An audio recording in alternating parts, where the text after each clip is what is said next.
Welcome to Dr. Saurav's classes, everyone. And before we begin today's topic, let us understand why this question is important in the engineering service examination.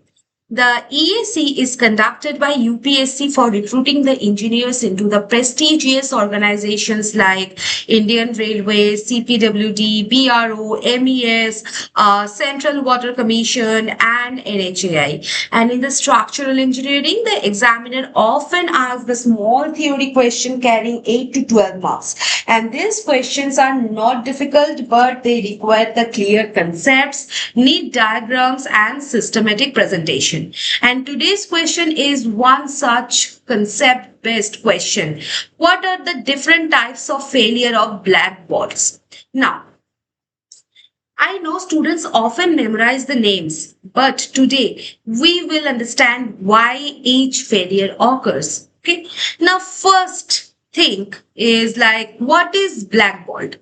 Before discussing any failures, let us first know what is a blackboard. So a blackboard is an ordinary mild steel bolt used in the structural steel connections, and it is called a blackboard because it is used without any special heat treatment or precision machining. Okay, and retaining its dark mill finish. So these balls are widely used in the steel roof and the industrial shades and bridges, towers, and the steel frames. Okay. So unlike the high strength friction grip boards, the black balls mainly transfer the load through bearing and shear. Okay. Now imagine joining two wooden blocks using a nail, and if you pull the blocks apart, the nail may break. But if you push them sideways, the nail may bend. And if the wood around the nail crushes, the connection also fails. Exactly the same thing happens with the bolts. The bolt may not always fail. The plate can fail too. Okay. So this is why the engineers always check both the bolt and the connected plate. Now, there are 5 important modes of failure. Okay. First is the shear failure of bolt.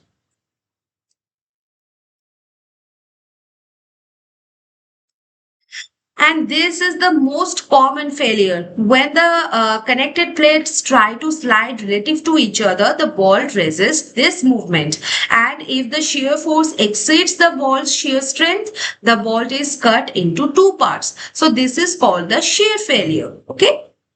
Now, the shear capacity depends on the bolt diameter, number of shear planes, and the shear strength of steel. Okay. Second is tensile failure of bolt.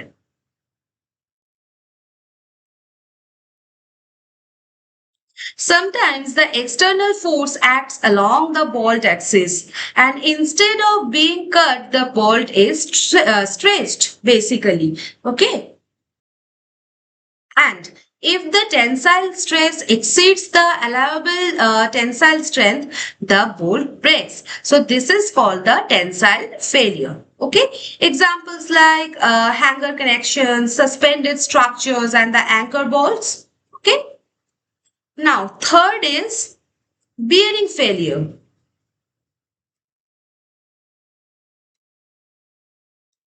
Sometimes the bolt remains perfectly safe. Instead, the plate around the bolt hole starts getting crushed. And this happens because the compressive stress between the bolt surface and the plate become excessive. So this is called the bearing failure or the crushing failure.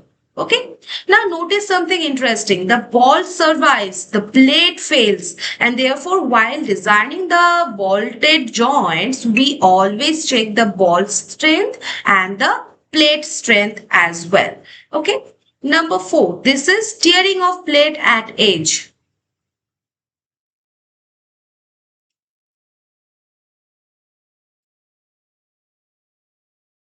Suppose the bolt is placed very close to the edge of the plate, and when the load is applied, the plate simply tears from the edge and the bolt again remains safe. The plate fails. So this failure is called the edge tearing or the edge failure.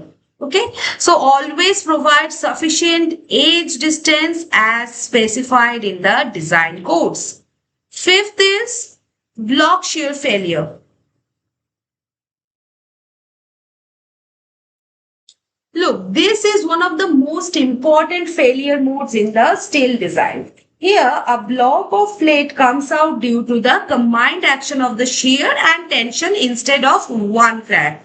An entire rectangular block separates from the plate. So, this is called the block shear failure. Okay, and this mode is especially important in the gas plates, the beam connections, and the column connections. Okay.